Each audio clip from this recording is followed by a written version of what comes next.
காலை நேரத்துல எல்லாம் ஸ்தோத்திரம் பண்ணி பிதாவான என் தேவனே தகப்பனே தந்தையே பிதாவான என் தேவனே தகப்பனே என் தந்தையே மாட்சிமையோ மகத்துவமோ உமக்குதானே என்றென்றைக்கோ மாட்சிமையோ மகத்துவமோ உமக்குதானே என்றென்றைக்கோ மாட்சிமையோ மகத்துவமோ உமக்குதானே என்றென்றைக்கோ வல்லமையோ மகிமையோ தகப்பனே உமக்குதானே வல்லமையோ மகிமையோ தகப்பனே உமக்குதானே என் மீது அன்பு கூர்ந்து பலியாடி சிலுவையிலே எனக்காய் ரத்தம் சிந்தி கழுவினி குற்றம் நீங்க என் மீது அன்பு கூர்ந்து பலியாடி சிலுவையிலே எனக்காய் ரத்தம் சிந்தி கழுவினி குற்றம் நீங்க பிரித்தெடுத்தி பிறகுமுன்னா உமக்கென்று வாழ்ந்திட பிரித்தெடுத்தி பிறகுமுன்னா உமக்கென்று வாழ்ந்திட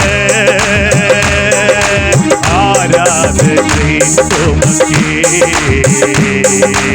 அனுதினமுமே அனுதினமும் உமக்கே ஆராதனை உமக்கே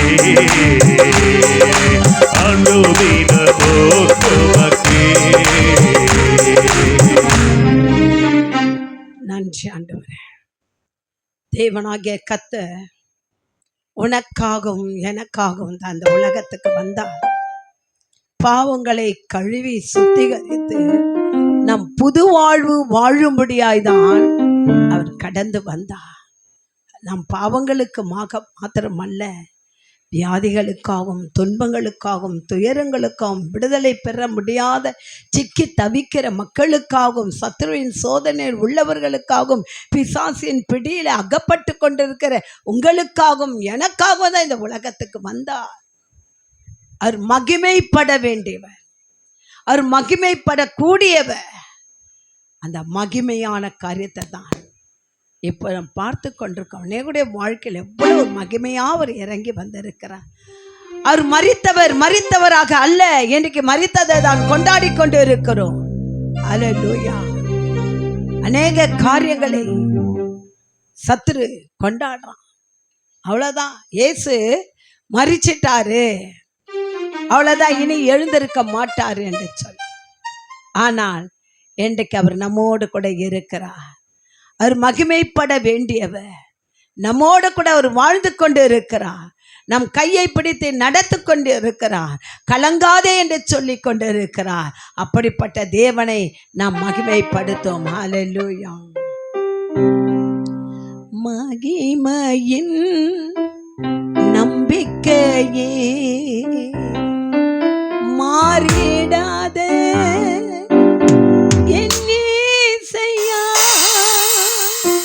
உம்மையல்லோ பற்றிக் கொண்டே உலகத்தில் வெற்றி கொண்டே தூதித்து தூதித்து மகிழ்ந்து புகழ்ந்து தூயவர் உம்மை நான் பாடுவேன்.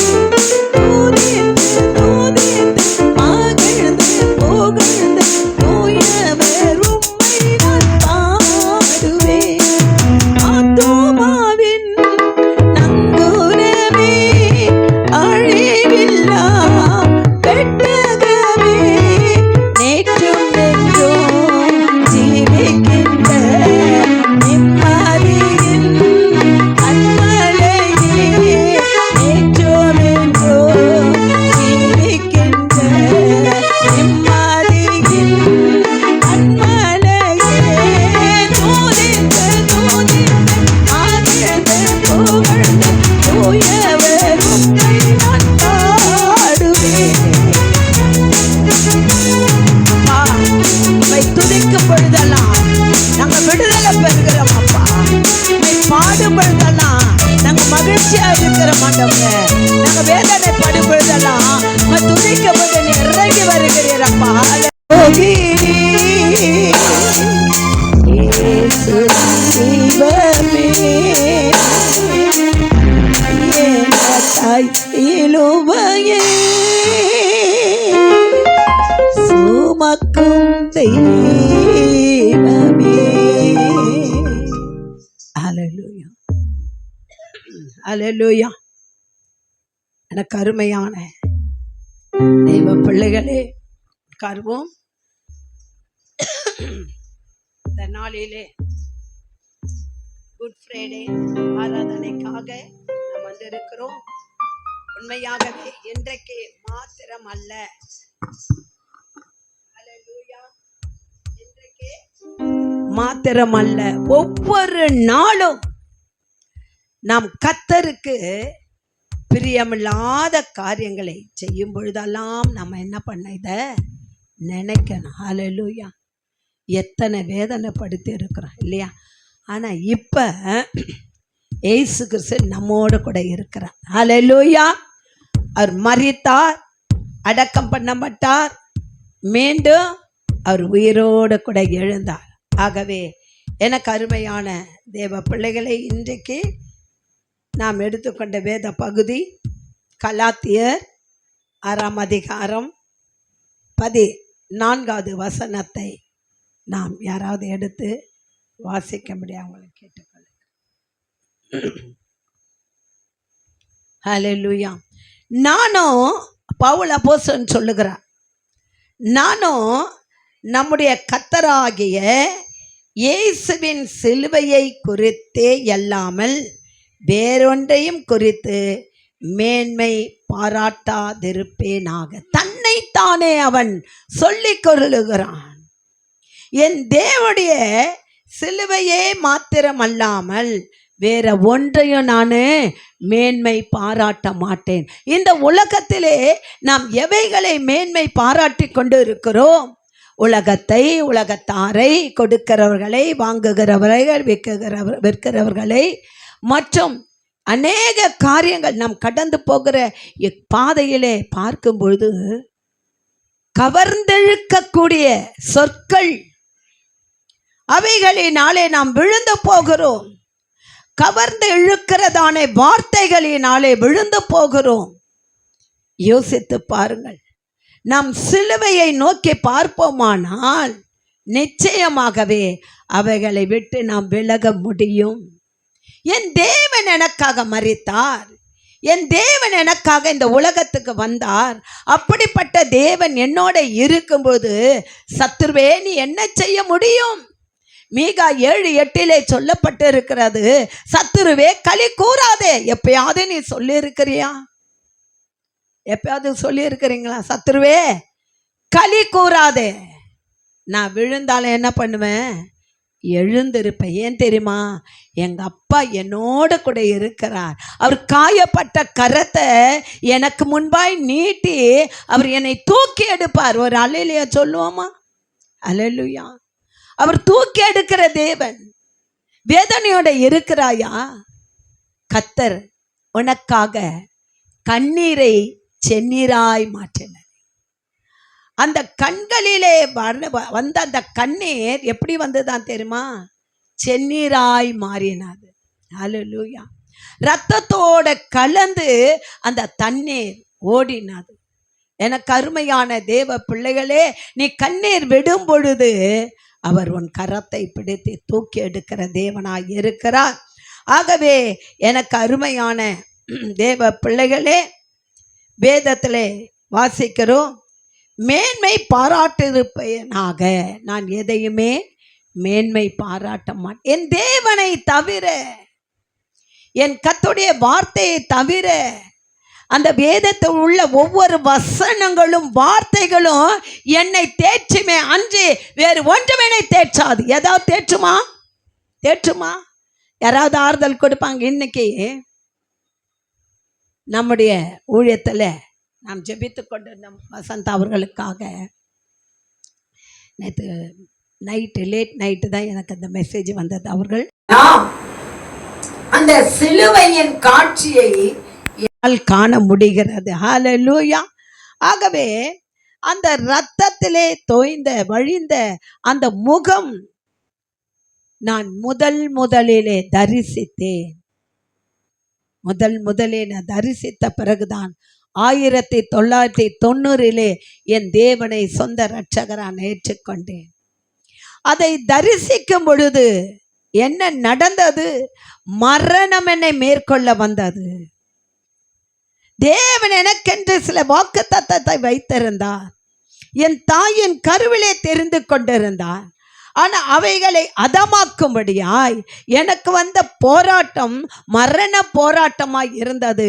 அந்த மரண போராட்டத்திலே தான் என் தேவன் எனக்கு தரிசனமானார். அந்த முகத்தை பார்க்கும் பொழுது அந்த வழிந்தோடின கண்ணீர், அந்தோ பரிதாபம். ஹல்லேலூயா. இப்ப நான் என்ன பார்க்கிறேன்னா, அவருடைய முகத்தை பார்த்து கதறி கதறி அழுகிறேன். ஹல்லேலூயா. இதெல்லாம் போயிருச்சு. இப்போ அவர் முகத்தை பார்த்து நான் அழ ஆரம்பிக்கிறேன். எனக்கு அருமையான தேவ பிள்ளைகளே, என்றைக்கு அந்த முகத்தை நான் பார்த்தேனோ அன்றைக்கே எனக்கு ஒரு ஜெயம் கிடைத்தது. ஹல்லேலூயா, ஹல்லேலூயா. நீங்க பார்த்திருக்கிறீங்களா? ஒரு நாளாவது அந்த தரிசனத்தை நீங்கள் கண்டிருக்கிறீர்களா? இல்லை நினைத்து பார்த்திருக்கிறீர்களா? நீங்கள் நினைத்து பார்ப்பீர்களானால் ஒவ்வொருடைய வாழ்க்கையிலும் கர்த்தர் ஜெயத்தை அவர் கொடுப்பார் என்பதிலே சந்தேகமே இல்லை. ஆகவே எப்பொழுதெல்லாம் என் கண்களுக்கு முன்பாக நான் அவைகளை கொண்டு வந்து நிறுத்துகிறேனோ அப்பெல்லாம் எனக்கு ஜெயம்தான். எப்பவும் ஜெயம்தான். இன்றைக்கும் நான் அதை பார்த்து கொண்டே இருக்க விரும்புகிறேன். நான் அடிக்கடியாக சொல்லுவேன், அப்பா அன்னைக்கு காண்பிச்சிங்களே உங்கள் முகத்தை, எந்த முகத்தை? எங்களுக்காக பாடுபட்டு ரத்தம் சிந்தி கண்ணீர் விட்டு கதறின அந்த முகத்தை நான் மறுபடியுமா பார்க்க வேண்டும் என்று சொல்லும் பொழுது அவர் அடிக்கடியாய் அந்த முகத்தை எனக்கு எப்பொழுதெல்லாம் நான் நெருக்கப்படும் பொழுது, உபத்திரவப்படும் பொழுது, வேதனைப்படும் பொழுது அந்த முகத்தை நான் பார்ப்பேன். அப்ப கர்த்தர் சொல்ல, மகளே உனக்காக தான். யாருக்காக? உனக்காக தான். இந்த கண்ணீர் உனக்காக தான். ஹல்லேலூயா. அந்த கண்ணீர் உனக்காக தான். அது ஆறுதல் படுத்துவதற்காக தான், உன்னை வாழ வைப்பதற்காக தான் என்று சொல்லி கர்த்தர் சொல்லிக்கொண்டே இருப்பார். அது மாத்திரமல்ல, நான் உன் பாடுகளை ஏற்றுக்கொண்டேன், உனக்காக உன் கண்ணீரை துடைக்க தான் இந்த பாடுகளை நான் ஏற்றுக்கொண்டேன். எல்லாம் உனக்காக தான், உன் வேதனைக்காக தான், உன் துக்கத்துக்காக தான், நீ படுகிற உபத்திரவத்துக்காக தான், அவமானத்துக்காக தான், வேதனைக்காக தான், அதற்காக தான் நான் இதை ஏற்றுக்கொண்டேன். நம்ம நினைச்சது உண்டா? இயேசு கிறிஸ்து நம்மை விடுதலையாக்கதான் எப்படிப்பட்ட காரியங்களை அவர் ஏற்றுக்கொண்டார். அவருடைய கண்ணீர் தான் எனக்கு விடுதலை கொடுக்கிறது என்பதை நாம் நினைத்து பார்த்துருக்கிறோமா? ஒரு 2 நிமிஷம் கண்ணை மூடி அவர் முகத்தை கொஞ்சம் பாருங்களேன். அந்த பரிதாபமாய் இருக்கிறார். அந்த முகத்திலே வழிந்தோடுகிற அந்த கண்ணீர் யோசித்து பாருங்கள். ஹல்லேலூயா. தன் பிதாவாகிய தேவனை நோக்கி கூப்பிடுகிற அந்த தருணத்திலே கூட அவர் பாடுபட வேண்டியது பிதாவுடைய சித்தமாய் இருந்தது. அதற்காக தான் ஒரு ஒப்பு கொடுக்கிறார். தேவரே நம்முடைய சித்தத்தின்படி எனக்கு ஆக கடவது. நமக்கு வருகிற பிரச்சனையில போராடுகிறோம், ஜெயிக்க என்னால முடியலைன்னு சொல்லுவோம். சாத்தானின் போராட்டம் நமக்கு அதிகமாக இருக்கிறது. என்ன செய்யணும்? தேவரே உம்முடைய சித்தத்தின்படி எனக்காக கடவது. ஆனால் இயேசு கிறிஸ்து 6 மணி நேரம் சிலுவையிலே தொங்கி அவர் மரித்தார் என்று வேதம் சொல்லுகிறார். ஆம், ரோம போர் வீரர்கள் அவரை வாரினால் அடித்தார்கள். அடி வாடி அடி இல்லை, அந்த வாரிலே ஈய குண்டுகள், முட்கள் நிறைந்த ஈய அடிச்சாங்கன்னா சதப்பித்து கொண்டு வர. யோசிச்சு பாருங்களேன். எங்க அண்ணன் ஒரு காலத்தில் எங்கள் அண்ணன் தம்பிங்க எல்லாரும் இருப்பாங்க, எல்லாம் படிக்கணும், படிக்கலை அப்படின்னு சொன்னால் விளையாடிட்டு இருந்தால் அந்த சவுக்கு மாதிரி ஒன்று வச்சுருப்பார். ஒயர் ஒரு 3-4 ஒயரை பின்னி வச்சிருப்பார் பாருங்க, ஒரு கொம்புல கட்டி, அதான் அடிப்பார். ஹல்லேலூயா. அந்த அடி தாங்க முடியாது. என் தம்பியெல்லாம் அடித்தார்னா காலில் அப்படியே துடிச்சு அப்படியே துள்ளுவான். நாங்களாம் பார்த்துட்டு இருப்போம். ஹல்லேலூயா. அப்போ அந்த அடியே தாங்க முடியலைன்னா அப்போ இந்த அடி எப்படி இருக்கும்னு நினைக்கிறீங்க? யாருக்காக? உனக்காக தான், எனக்காக தான். நீ வாழணும், நீ வேதனைப்படக்கூடாது, நீ கண்ணீர் விடக்கூடாது. உன் பிள்ளைகளுக்காக, உன் கணவருக்காக, உன்னை சுற்றி இருக்கிற ஜனங்களுக்காக நீ ஒவ்வொரு நாளும் வேதனைப்படுறியம்மா. ஐயோ, இந்த பிள்ளை எப்படி நான் காப்பாற்ற போகிறேன், எப்படி பிள்ளைகளை கரையேற்ற போகிறேன், உடைய வாழ்க்கை எப்படி, அதை தானே நம்ம சிந்திச்சு கொண்டு இருக்கிறோம். ஆனால் இன்னையிலிருந்து அப்பாட்ட கேளுங்க, ஆண்டவரே உம்முடைய முகத்தை நான் பார்க்கணும்ப்பா, உம்முடைய முகத்தை நான் பார்க்கணுமே. உம்முடைய முகத்தை பார்க்கும் பொழுதாவது எனக்கு ஒரு நினைவு வராதா, எனக்காக தான் எங்கள் அப்பா அடிக்கப்பட்டார் என்று சொல்லி.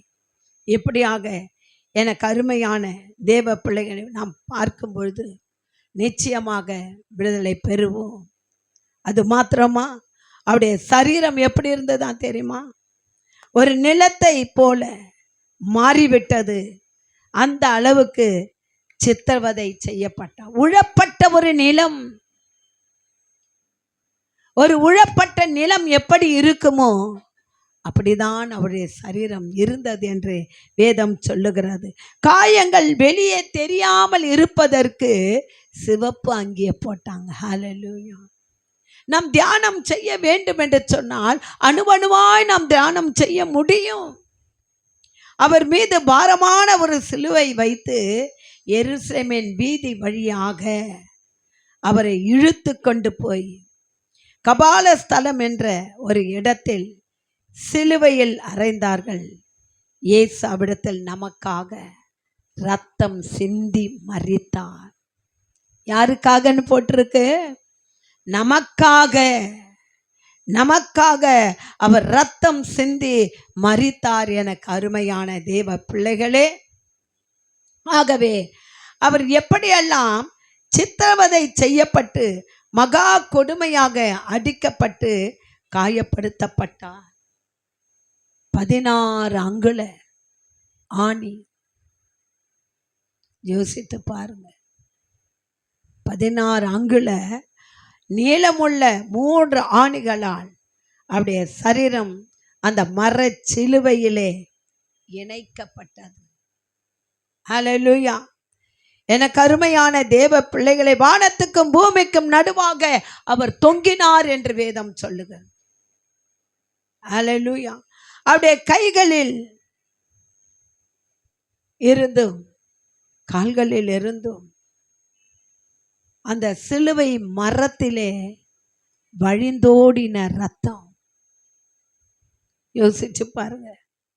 அவருடைய தலையில் முள்முடி சூட்டப்பட்டது. அது சாதாரணமான முள்முடி அல்ல. இயேசு கிறிஸ்துவுக்கு முன்பாகவும் பின்பாகவும் அப்படிப்பட்ட ஒரு முள் இருந்ததே இல்லை. அப்படியே கொஞ்சம் தியானம் பண்ணுவோம். அந்த தலையிலே வைத்து அழுத்தும் பொழுது அது கண்கள் பிதுங்கி வெளியே வருகிற அளவுக்கு இருந்தது, வேதனை இருந்தது. ஒரு முள் நம்மை தைத்து விட்டால் எத்தனை பாடு! ஒன்னே இல்லை. கடந்த 2 வாரத்துக்கு முன்னாடி கையில் குத்திக்கிட்டேன், கத்தியில். என்ன பாடு, என்ன பயம், எத்தனை வேதனை. அமாவாசை ப்ரேயர்கள் முன்னாடி நாள் அந்த கையில் பேண்டேஜை போட்டுட்டு அதை கட்டி இந்த புண்ணு ஆறுமா ஆறாதா? ஹல்லேலூயா. எத்தனை வேதனைப்படுகிறோம் யோசித்து பாருங்க. உடல் முழுக்க காயம், ஆனால் அவருடைய முகமெல்லாம் இரத்தமாய் வழிந்து சிலுவையிலே அறையப்பட்டு அந்த இடம் முழுவதுமாக இரத்தமாக மாறியது. ஆகவே பிறகு அவர் உயிர் இருக்கிறதா, செத்து போய் விட்டாரா என்று சோதிப்பதற்காக அவர் விழாவிலே என்ன பண்ணாங்க,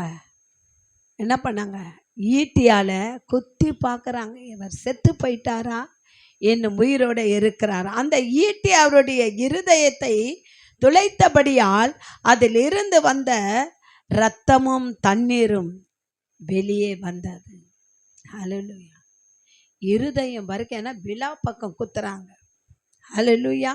விழாவிலே குத்தினபடினால அந்த ஈட்டி எது வரைக்கும் பாயுது தெரியுமா? இருதயம் வரைக்கும், ஹார்ட் வரைக்கும். அந்த ஹார்ட்டை தான் நமக்கு கொடுத்திருக்கிறார். அந்த இருதயத்தை தான் நமக்கு கொடுத்திருக்கிறார். நம் பாவம் செய்வது என்றைக்கு அந்த இருதயம் அவருக்கு வலிக்கிறது என்பதை நாம் நினைத்து பார்ப்பது இல்லை. ஹல்லேலூயா. ஆகவே கடைசியில் தன் சரீரத்தில் இருந்த மிச்சம் மீதி இருந்த அந்த கடைசி இரத்தத்தையும் அவர் சிந்தி வேதனைப்பட்டார், மரித்தார். ஏன்? எதற்காக இயேசு இப்படி பாடுபட்டு மரித்தார்? காரணம் என்ன? எதற்காக மரிக்க வேண்டும்? ஹல்லேலூயா. அவர் நம்மீது வைத்த அன்பினால் மாத்திரமே. அவர் நம்மிடம் அளவிட முடியாத ஒரு அன்பை வைத்திருந்தார். இன்றைக்கு நம்ம யாருக்காவது அன்பு காட்டுறோமா? அன்புன்னா எவ்வளோன்னு கேட்குறோம், என்ன விலைன்னு கேட்குறோம். அன்புக்கு விலையே இல்லை, அதை விலை கொடுத்து வாங்க முடியாது. நம் தேவனாகிய கர்த்தர் நம் மீது வைத்த அளவிட முடியாத அந்த அன்புக்கு விலை இல்லை. ஆகவே இவ்வளவாய் நம்மில் அன்பு கூர்ந்து இயேசு கிறிஸ்து, அவரை தவிர வேறு ஒரு தெய்வம் இந்த உலகத்தில் இருக்கிறாங்களா சொல்லுங்க? இந்த பைபிளே நான் வச்சிடறேன். யாராவது இருக்காங்களா? ஒருத்தரும் கிடையாது. அப்படிப்பட்ட சிநேகம், அன்பு, அரவணைப்பு யாராவது தூக்கி சுமப்பாங்களா? நம்மை ஒவ்வொரு நாளும் தூக்கி சுமந்து கொண்டு இருக்கிறார். நம் வேதனை படும்போது கூட வருகிறார், நம் கண்ணீரை துடைக்கிறார். அப்படிப்பட்ட இயேசுவை தான் நாம் ஒவ்வொரு நாளும் சிலுவையிலே அறைந்து கொண்டு இருக்கிறோம். அவர் நம்மீது வைத்திருக்கிற அன்பை தியானம் பண்ணும் பொழுதெல்லாம் நம்முடைய உள்ளம் பொங்கும். நீ தியானம் பண்ணிப்பார். நான் முடிச்சிடுறேன். 9 மணிக்கு தான் நான் சொன்னேன், முடிச்சிடுறேன். ஆகவே ஒரே ஒரு காரியம், இன்னைக்கு என்னுடைய ரகசியத்தை உங்களுக்கு நான் சொல்கிறேன். கடந்த 2 மாதம் நெருக்கப்பட்டேன். ஆனால் நெருக்கப்படும் போதெல்லாம் அவரை தியானம் பண்ணுவேன். அப்பா, நான் இந்த பிரச்சனைக்காக நான் வேதனைப்படுறேனே, உங்களை எவ்வளோ அவமானப்படுத்தி இருப்பாங்க, உங்களை எவ்வளவு துக்கப்படுத்தி இருப்பாங்க, உங்களை எவ்வளோ செய்யாத குற்றங்களுக்காக உங்களை கட்டி இழுத்து கொண்டு போனாங்களே ஆண்டவரே, அதை விடவா நானு இல்லை. உடனே எனக்கு ஒரு ஆறுதல் கிடைக்கும், ஒரு ஆறுதல் இருக்கும். என் மனசுக்கு ஒரு தேர்தல் இருக்கும்.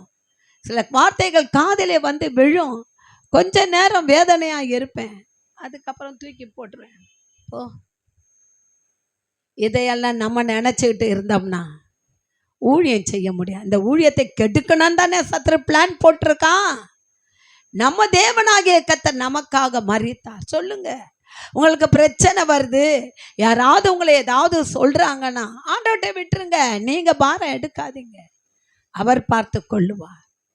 ஆகவே நாம் தேவனுடைய சமூகத்திலே காத்திருக்கும் பொழுது நிச்சயமாகவே நம்முடைய வாழ்க்கையிலே அவர் அற்புதத்தை செய்ய வல்லமை உள்ள தேவனாய் இருக்கிறார். ஹல்லேலூயா.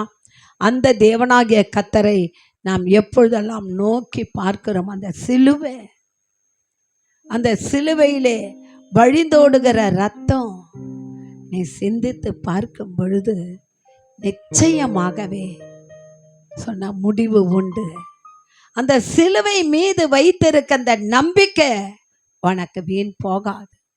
கர்த்தர் நிச்சயமாகவே உன் வாழ்க்கையிலே அற்புதத்தை செய்வார் என்பதிலே சந்தேகமில்லை. கர்த்தர் தாமே பெரிய காரியங்களை செய்து இந்த நாளை ஆசீர்வாதத்தின் நாளை மாற்றுவாராக. ஆமென். தேங்க்யூ.